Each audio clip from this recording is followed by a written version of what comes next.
president strike the right tone considering all that's going on in the world? Here to weigh in, we've got a great panel. Mark Thiessen is the former speechwriter under President George W. Bush. Michael Gerson is also a former speechwriter under President Bush. And Matthew Littman is a former speechwriter for Joe Biden. He joins us from L.A. Good morning to all you guys. Morning. Morning. All right. Mark, let's start with you. Last night, the president said, tonight we turn the page, and we've just played a little clip. Why is now the time to turn the page?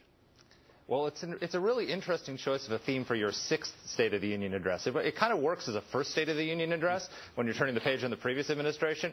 When 6 years in, you're kind of turning the page on yourself. So it's an unusual theme. But also, I mean, the president has been trying to turn the page on the war on terror for 6 years, and terrorism isn't cooperating. I mean, the headline is in the Washington Post today is the shadow of crisis has passed, and right next to it is a story that basically says Yemen is on fire. So I don't know how the shadow of crisis has passed when the Yemeni government is about to fall, which he held up in his last State of the Union address as a model, and ISIS is in charge of half of Iraq and Syria and is beheading Americans and crucifying people, but yet we're celebrating as if it's VE Day and the war is over and the mission is complete.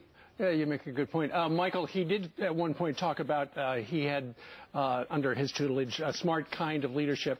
And yet, you know, it looks like everything is going off the rails in Yemen. The JV and ISIS is slaughtering kids because they're watching soccer and things like that. What did you think of his laundry list of free stuff that he was offering up the American public?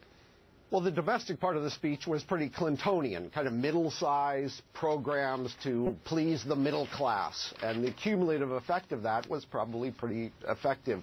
But I could not agree more with Mark. There is a huge disconnect on foreign policy here. The president is living in an alternative universe that only he can see. The rise of ISIS in the last year has been a strategic disaster. The situation in Syria is a moral and humanitarian disaster. 200,000 dead, 10,000 children dead. And to say that the shadow of crisis has passed weeks after thousands were killed in attacks by Al-Qaeda and Boko Haram is really not connected to reality. That part of his speech, I thought, was not effective at all. And in fact, he did not mention the term Al-Qaeda one time in his speech. Matthew, I want you to listen to this soundbite of the president, and then I want your reaction. Okay. This is good news, people.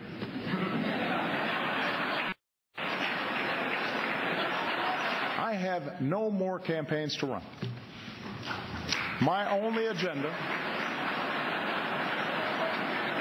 I know because I won both of them.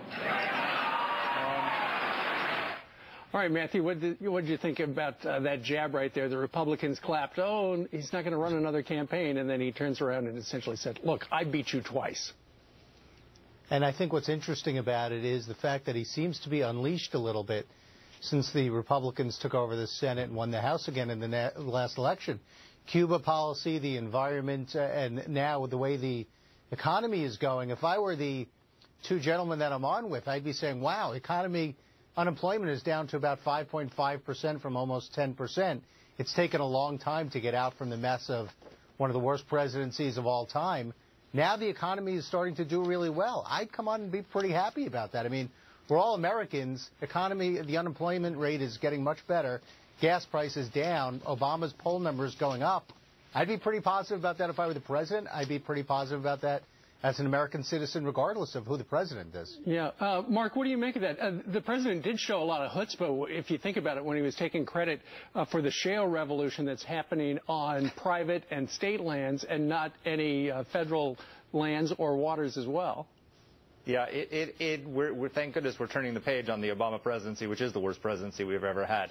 I mean, the idea that you know, the 5% unemployment, when a lot of that is caused by the fact that people have been given up on work so much that they've dropped out of the workforce. I mean, the Washington Post poll this week, 58% of Americans think the economy is in very poor shape. 68% are worried that their situation is going to collapse. One of the problems you have as a president is when you go out and you tout and you boast about economic progress, but people on the ground aren't feeling it. You seem connected. And I think that one of the problems with the speech yesterday is he was so eager to jump on his successes. When he goes out and says the stock market is booming, that's all at the top. The people in the bottom are not feeling that progress, and so income inequality has expanded under Barack Obama. These are things that when you say one thing and it cuts off from the reality, then people you have a disconnect. And yet, Michael, he said at one point. I assume that Steve. Go ahead.